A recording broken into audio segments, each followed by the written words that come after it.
अपन खेती बाड़ी बेची भैया देहला तू दाहे जावा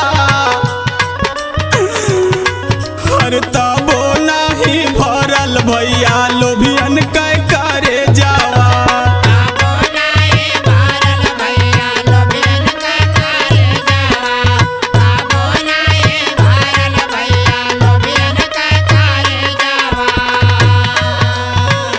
साफ साफ बताओ बहनी, का भाव बताओ, पूरी बात साफ साफ सुना सुना बहनी।